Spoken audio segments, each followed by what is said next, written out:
पीयूष शर्मा और आप देख रहे हैं नेक्स्ट 9 न्यूज नेशन का खास शो सत्ता। हाल ही में 5 विधानसभा चुनावों के नतीजे जारी हुए हैं। इन 5 राज्यों में पंजाब को छोड़कर जनता ने भारतीय जनता पार्टी पर विश्वास दर्ज किया है। बीजेपी ने उत्तर प्रदेश, उत्तराखंड, मणिपुर, गोवा प्रदेशों में जीत दर्ज की है, जबकि पंजाब में आम आदमी पार्टी ने ऐतिहासिक जीत दर्ज की है। इन राज्यों के परिणामों के बाद से अब चर्चा हो रही है कि इन चुनावों के परिणाम के बाद राज्यसभा में भी सांसदों की संख्या में बदलाव होने वाला है। जहां कांग्रेस के सांसद कम होंगे तो वहीं आम आदमी पार्टी के सांसदों में बढ़ोतरी होने वाली है। ऐसे में राजनीतिक गलियारों में राज्यसभा की सीटों को लेकर बातचीत जारी है।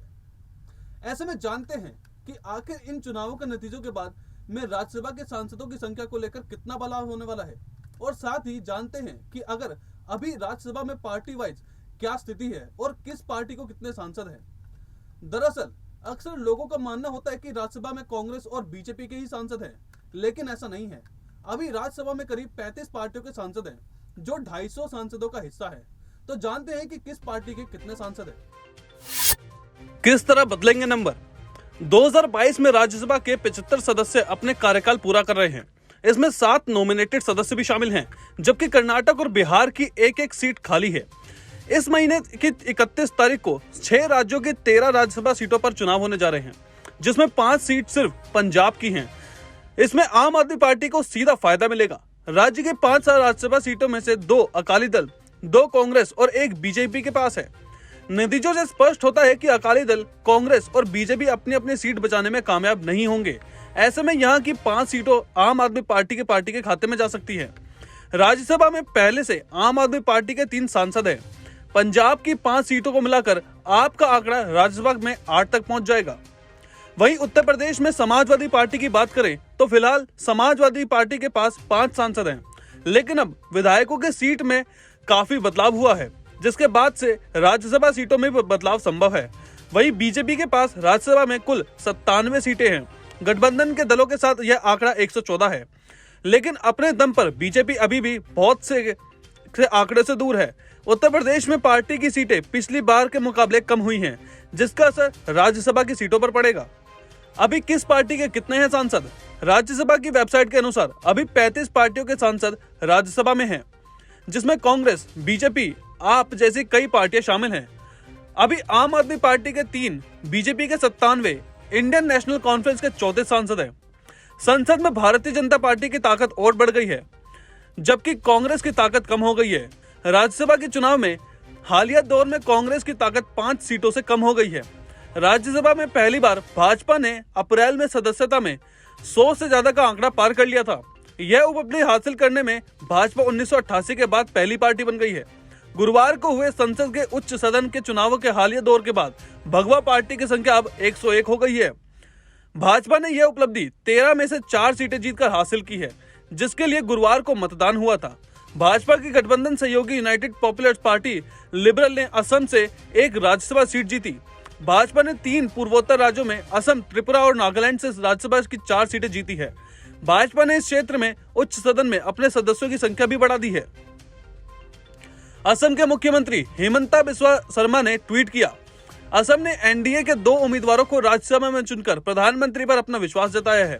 भाजपा की पवित्रा मार्गरेटा 11 वोटों से जीती है और यूपीपीएल के रंगवारा नाजरगी में 9 वोटों से जीते। विजेताओं को मेरी बधाई। अप्रैल 2022 में पार किया 100 का आंकड़ा। राज्यसभा में बीजेपी के 100 का आंकड़ा पार करने के साथ ही विपक्ष को इस साल अगस्त में होने वाले उपराष्ट्रपति चुनाव की दौड़ से भी बाहर कर दिया है। असम की 2 राज्यसभा सीटों और त्रिपुरा की 1 सीट के लिए गुरुवार को मतदान हुआ था। भाजपा उम्मीदवार और उनकी महिला शाखा के राज्य अध्यक्ष एच फांगनन कोयांग को नागालैंड की एकमात्र राज्यसभा सीट के लिए निर्विरोध चुना गया, जिससे वह संसद के उच्च सदन में बर्थ पाने वाली राज्य की पहला महिला बन गई। असम में कांग्रेस के रिपुन बोरा और रानी नारा का राज्यसभा का कार्यकाल 2 अप्रैल को समाप्त हो जाएगा। पंजाब विधानसभा चुनाव में प्रचंड जीत के बाद अब आपने राज्य की सभी 5 सीटों पर जीत हासिल की। अब आपकी संख्या उच्च सदन में 8 सीटों तक बढ़ गई है। राज्यसभा चुनाव के हालिया दौर में कांग्रेस की ताकत 5 सीटों से कम हो गई। राज्यों को किस आधार पर मिलती हैं सीटें। राज्यसभा में कुल सदस्यों की संख्या 250 होती है, लेकिन इनमें से 12 सदस्यों को राष्ट्रपति की तरफ से मनोनीत किया जाता है। बाकी 138 सदस्यों का चुनाव राज्यों और केंद्र शासित प्रदेशों के प्रतिनिधि करते हैं। इसके लिए अलग अलग प्रदेशों में सीटों का बंटवारा होता है। किस राज्य में को कितनी सीटें मिलेंगी यह उसकी जनसंख्या पर निर्भर करता है। जितनी ज्यादा जनसंख्या होगी राज्य को उतनी ही ज्यादा सीटें मिलेंगी। सबसे बड़े राज्य यूपी को इसलिए सबसे ज्यादा 31 राज्यसभा सीटें मिलती है। कैसे चुने जाते हैं राज्यसभा सदस्य? हम आपको बताते हैं कि राज्यसभा सदस्यों का चुनाव अलग अलग प्रदेशों से चुने गए विधायक करते हैं। विधायक एक समय में ही उम्मीदवार को वोट कर सकता है, लेकिन कुछ सूरत में ये वोट ट्रांसफर भी हो सकता है। अगर जिस उम्मीदवार का वोट डाला गया है वो पहले ही जीत चुका है तो ऐसे में वोट ट्रांसफर हो सकता है। वहीं दूसरी सूरत यह है कि अगर किसी उम्मीदवार को इतने कम वोट मिले हैं कि उसे जीतने की उम्मीद ना हो, इसके लिए विधायक उम्मीदवार के नाम के आगे प्राथमिकता के आधार पर 1 से लेकर 4 तक नंबर लिख देते हैं। यह है वोटिंग का फॉर्मूला। पहली प्राथमिकता वाले वोटों का भी एक नंबर तय होता है, यानी कि उम्मीदवार को जीत के लिए कितने वोट चाहिए ये पहले से कुल विधायकों की संख्या के और कुल राज्यसभा सीटों पर होने वाले चुनाव के गणित से तय किया जाता है। इसके लिए जिस फॉर्मूले का इस्तेमाल होता है उसमें राज्य के कुल विधायकों की संख्या को राज्यसभा सीटों पर होने वाले चुनाव में एक नंबर जोड़कर भाग दिया जाता है और इसमें पहली वीरता अंक वाला वोट जोड़कर जो नंबर सामने आता है वही जीत के लिए जरूरी अंक होता है। जैसे यूपी में कुल विधानसभा सीटों की संख्या 403 है। इस बार राज्य की 11 राज्यसभा सीटों पर चुनाव हो रहा है, तो फॉर्मूला कुछ ऐसा होगा कि 11 को हम 1 से जोड़ेंगे और 403 को उससे भाग कर देंगे और उसमें 1 जोड़ देंगे, जिससे 34 बनेगा। यानी उम्मीदवार को जीत के लिए 34 पहली वीरता वाले वोटों की जरूरत होगी। यूपी में एनडीए को सबसे ज्यादा सीटें हैं। राज्यसभा में सबसे पहले बात सबसे बड़े राज्य यूपी की कर लेते हैं, क्योंकि उत्तर प्रदेश में बीजेपी के एक बार फिर प्रचंड बहुमत के साथ सरकार बनाई है। तो ऐसे में ये साफ हो चुका है कि फिर एक बार यूपी की सबसे ज्यादा सीट एनडीए को झोली में गिरेंगी। एक बार फिर एनडीए 11 सीटों में से 8 सीटों पर आसानी से जीत दर्ज कर दिखाई दे रही है। वहीं सपा गठबंधन की 3 सीटों पर जीत दर्ज कराई है, लेकिन बसपा और कांग्रेस के खाते में इस बार कोई भी सीट नहीं चाहती दिख रही है।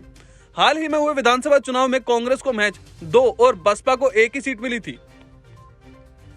यूपी से बीजेपी के राज्यसभा उम्मीदवारों का जफर इस्लाम, शिव प्रताप शुक्ला, संजय सेठ, सुरेंद्र नागर और जयप्रकाश निषाद जैसे नेता शामिल हैं।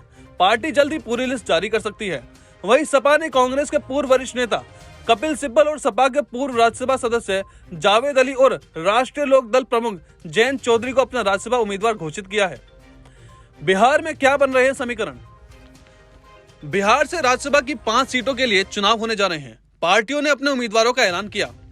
लालू प्रसाद यादव की पार्टी आरजेडी ने मीसा भारती और डॉक्टर फयाज अहमद को अपना उम्मीदवार घोषित किया है।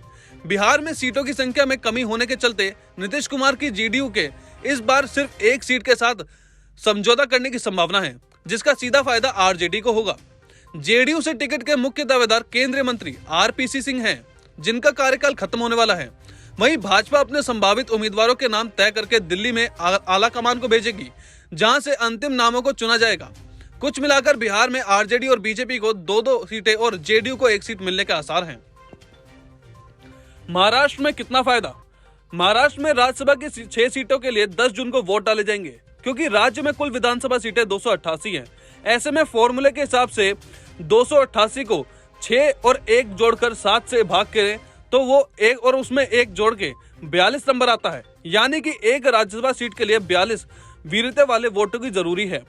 भाजपा के पास 2 सीटों पर जीत के लिए पर्याप्त संख्या बल है। वहीं सत्तारूढ़ शिवसेना, राष्ट्रवादी कांग्रेस पार्टी और कांग्रेस अलग अलग अपने एक प्रत्याशी को जीत दिला सकते हैं, लेकिन तीनों के गठबंधन के चलते एक और उम्मीदवार को राज्यसभा भेज सकते हैं। इस संख्या के बल के चलते शिवसेना ने 2 सीटों के लिए अपने उम्मीदवार उतारने का फैसला किया है, जिसे एनसीपी की तरफ से भी हरी झंडी है। राज्यसभा चुनाव में कांग्रेस को मिल सकती है इतनी सीटें। आंकड़ों के मुताबिक कांग्रेस जून में होने वाले राज्यसभा चुनाव में 11 सीट हासिल कर सकती है। अगर ऐसा होता है तो उच्च सदन में पार्टी के सदस्यों की संख्या 33 हो जाएगी, जो फिलहाल 29 है। बताया जा रहा है कि गुलाम नबी आजाद, आनंद शर्मा, मुकुल वासनिक, रणदीप सुरजेवाला, अजय माकन और राजीव शुक्ला समेत कई वरिष्ठ नेता राज्यसभा की उम्मीद लगाए हुए हैं। चिदम्बरम, रमेश, अंबिका सोनी, विवेक तनखा, प्रदीप टमटा, कपिल सिब्बल और छाया वर्मा का राज्यसभा कार्यकाल पूरा हो रहा है। मौजूदा गणित के हिसाब से कांग्रेस को राजस्थान में से 3, छत्तीसगढ़ से 2, महाराष्ट्र, कर्नाटक, हरियाणा और मध्य प्रदेश से राज्यसभा से 1-1 सीट मिल सकती है और तमिलनाडु में सत्तारूढ़ द्रमुक और झारखंड में झामुमो एक एक सीट देती है तो फिर कांग्रेस को 2 और सीट मिल सकती है।